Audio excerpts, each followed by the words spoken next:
बिस्मिल्लाहिर्रहमानिर्रहीम अस्सलाम वालेकुम। आज मुझे मियां नवाज़ शरीफ साहब का एक जुमला याद आ रहा है। उन्होंने कहा था, और ये बहुत बड़ी हेडलाइन बनी थी और बाकायदा मीडिया के सामने उन्होंने कहा था कि ये नैब ये शरीफ लोगों को तंग ना करे और इस तरह से फिर कारोबार नहीं चलते। फिर ये भी उन्होंने कहा था कि अगर मैं करप्शन के पीछे लग जाऊंगा तो फिर मुल्क का क्या बनेगा, तरक्की नहीं हो सकती अगर हम करप्शन के पीछे गए तो। यानी शायद वो कहना चाह रहे थे इतनी करप्शन है। अब क्या कहें कि इमरान खान साहब ने उलट ही काम कर दिया है। अपने ही लोगों को, पहले तो नवाज शरीफ साहब कहा करते थे कि नैब के जनाब नैब तंग ना करे, लेकिन यहाँ इमरान खान साहब अपने ही लोगों को नैब के हवाले कर रहे हैं। अब शुगर के हवाले से, शुगर की फॉरेंसिक रिपोर्ट, जो शुगर माफिया के हवाले से जो रिपोर्ट तैयार हुई थी, उसकी फॉरेंसिक रिपोर्ट भी आ गई, काबीना में पेश हो गई। अब इसमें बहुत सी बातें की गई हैं। बुनियादी बात यह है कि जनाब जरदारी ग्रुप, शरीफ ग्रुप यानी नवाज शरीफ शहबाज शरीफ ग्रुप, जहांगीर तरीन ग्रुप, मून सलाही साहब, इन लोगों ने फ्रॉड भी किया है और हेरा फेरी की है, अवाम को नुकसान पहुंचाया है, किसानों को नुकसान पहुंचाया है। इस पर हम बात करेंगे, लेकिन सबकी तवज्जो इसी तरफ है। लेकिन मैं आपको एक इससे भी बड़ी खबर दे रहा हूं, इससे भी बड़ी खबर, इससे भी बड़ी रिपोर्ट के बारे में, कि इसमें तो अरबों रुपए की करप्शन सामने आ रही है ना, अरबों रुपए की सब्सिडी, ठीक है। लेकिन एक और रिपोर्ट है जो इमरान खान साहब को पेश कर दी गई है, जिसमें 1000 अरब रुपया, 1000 अरब रुपए का नुकसान पहुंचाया गया है कौमी खजाने को, मुल्क को।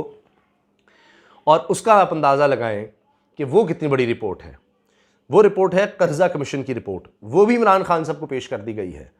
तो अब तो उड़ेंगे पर खच्चे। अब तो ये पिछले 10 साल जिनकी हुकूमत रही वो खैर बनाए।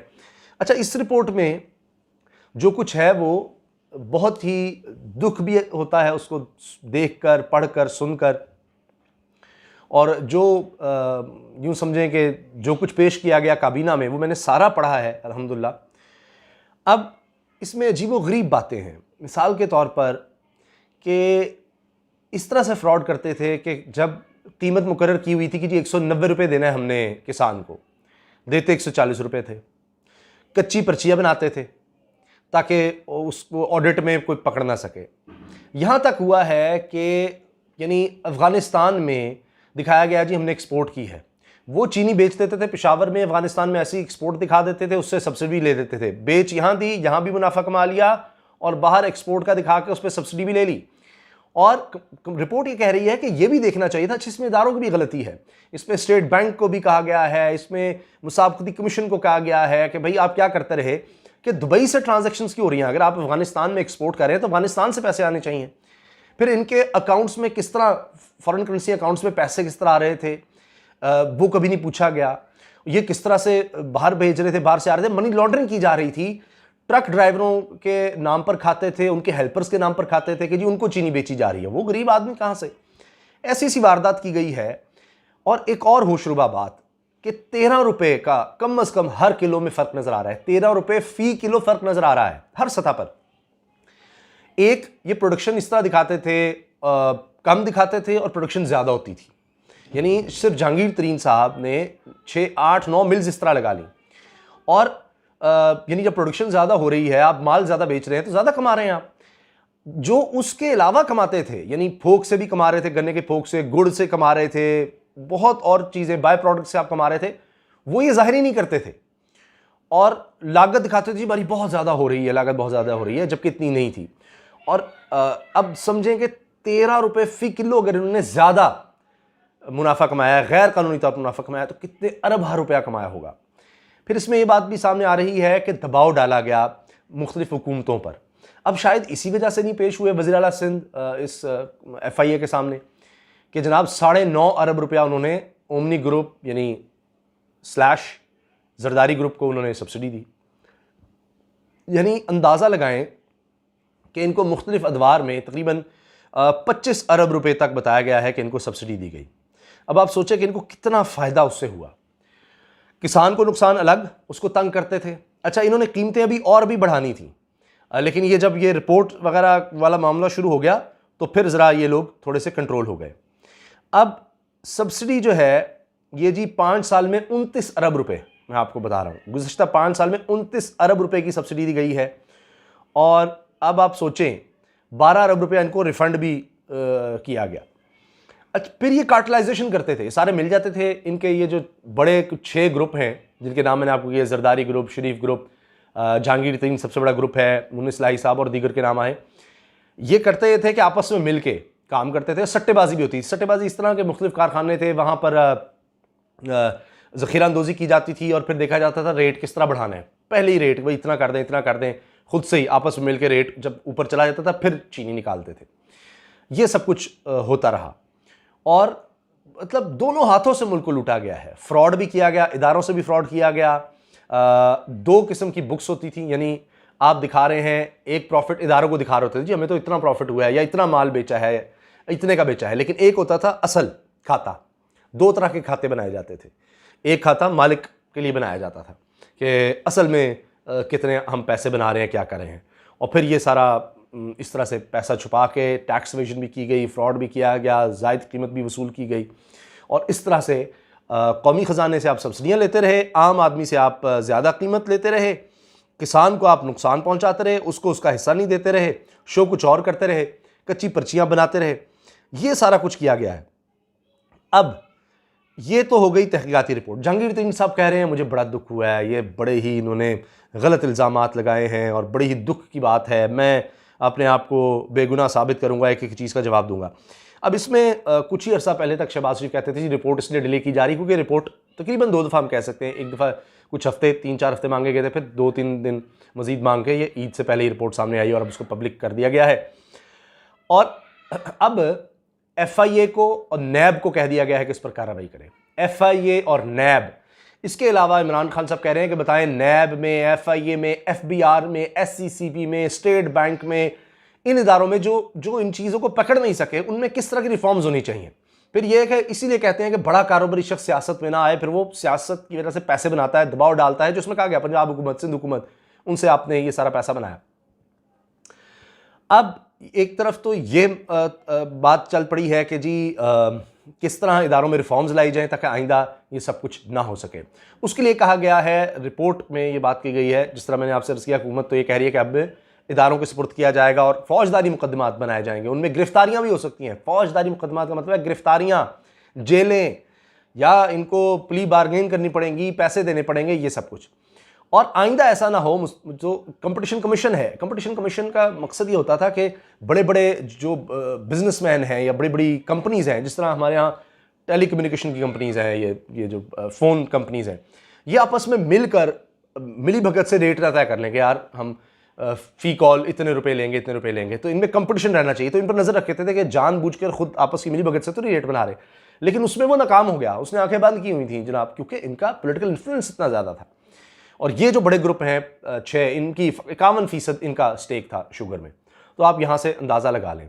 तो लिहाजा अब जो रिपोर्ट है वो ये कह रही है कि सब कुछ कंप्यूटराइज्ड आपको करना पड़ेगा। जो बोरियां हैं उन पर आप टैग लगाएं बाकायदा, जो कंप्यूटर के ज़रिए देखे जा सके कितनी बोरियां जा रही हैं, कितनी एक्सपोर्ट हो रही हैं, कितनी बन रही हैं, उसका वेट क्या है।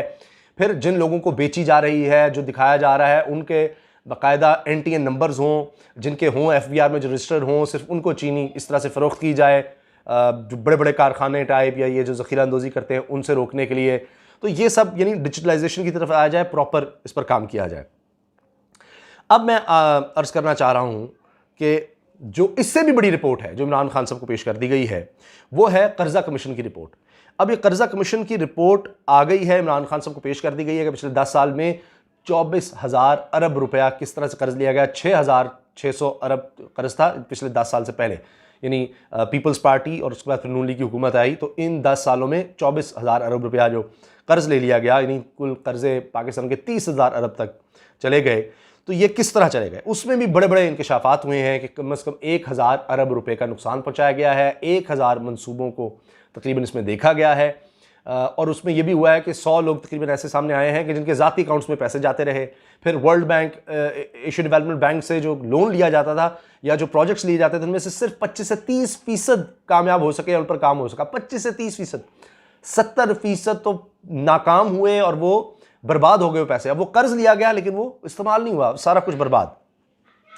अब आप देखें कि ये पीपल्स पार्टी और नून लीग दोनों के लिए खतरे की घंटी है। इसमें बहुत से अफसरान को शामिल किया गया है। और इसमें यह नहीं है कि अपने नहीं, क्योंकि खैबर पख्तूनख्वा में हुकूमती तहरीक इंसाफ की पिछले इससे पहले भी, तो उसमें जो बस रैपिड ट्रांजिट सिस्टम है BRT, उसको भी शामिल किया गया है इस तफ्तीश में। ऑरेंज लाइन ट्रेन भी है, BRT पेशावर है, नीलम झेलम पन बिजली, सेहत और तालीम के शोबे समेत 1000 से ज़ायद मनसूबों की इंक्वायरी इसमें की गई है। और इंक्वायरी फिर डिवीज़न है, वजारत ख़जाना समेत वफाकी और सूबाई वजारतों के आला हुकाम पर जिम्मेदारी आयद की गई है कि ये इनकी मिली भगत से सब कुछ होता रहा है। इसमें ख़ास बात यह है कि लाहौर डेवलपमेंट अथॉरिटी के बहुत से लोग, उसके अलावा उनको अफसरों को मुख्तलिफ जगहों पर तैनात किया गया। इसके अलावा ब्यूरोक्रेसी और सियासतदानों के 13 ख़ानदानों के किरदार को भी इसमें उजागर किया गया कि 13 ख़ानदान थे जो सियासत ब्यूरोक्रेसी के थे और वो इसमें बहुत ज़्यादा इन्वॉल्व हैं। अच्छा, डिप्टी चेयरमैन नैब हुसैन असगर की सरबराही में ये थी जी कमेटी, 11 रुकनी थी, आला सतह कमीशन था ये, इसने 11 माह में इंक्वायरी मुकम्मल किया, दिन रात काम करके। इसमें और भी बहुत से इदारे थे, नैब, ISI, ये भी इसमें थे लोग ISI के, MI, IB, FIA, state bank of Pakistan, FBR, SCCP और वजारत ख़जाना के हुकाम थे जी। और अब आप ये देखें कि मंजूर नज़र अफराद को इसमें नवाजा गया, यानी ठेकों में, और उनको ये टास्क सौंपा गया। फिर ये कमीशन 6 माह में इसको इंक्वायरी मुकम्मल करने का टास्क था और बहरहाल इसको मज़ीद टाइम दिया गया। और यहाँ पर जो कानून थे उसकी खिलाफ वर्जी इन्होंने देखा है कि की गई है। इसके साथ साथ सिर्फ एक जो कराची का एक बड़ा मनसूबा कराची के लोगों को पानी पहुँचाने का, K4, उसमें क्या किया गया, उसका डिज़ाइन और रूट तब्दील कर दिया गया एक हाउसिंग स्कीम को फ़ायदा पहुँचाने के लिए, और 30 अरब रुपए से ज़ायद का इसमें नुकसान हो गया। और आज तक वो मनसूबा चूंकि डिज़ाइन तब्दील किया गया एक हाउसिंग सोसाइटी को फ़ायदा पहुँचाने के लिए, और उस पर 30 अरब रुपए से ज़ायद रकम खर्च करने के बावजूद, नहीं ज़ायद रकम, जो 30 अरब का नुकसान हुआ डिज़ाइन तब्दील करने की वजह से, वो अब तक मतलूबा नताइज हासिल नहीं कर सका, वो कहीं नहीं हो रहा। अच्छा, फिर इकनॉमिक अफेयर डिवीजन के अफसरान ने तरक्याती मनसूबों के नाम पर अरबों रुपए कर्ज लिया, मगर बेशतर मनसूबे नाकाबिल अमल थे, ऐसे उड़ा दिए पैसे।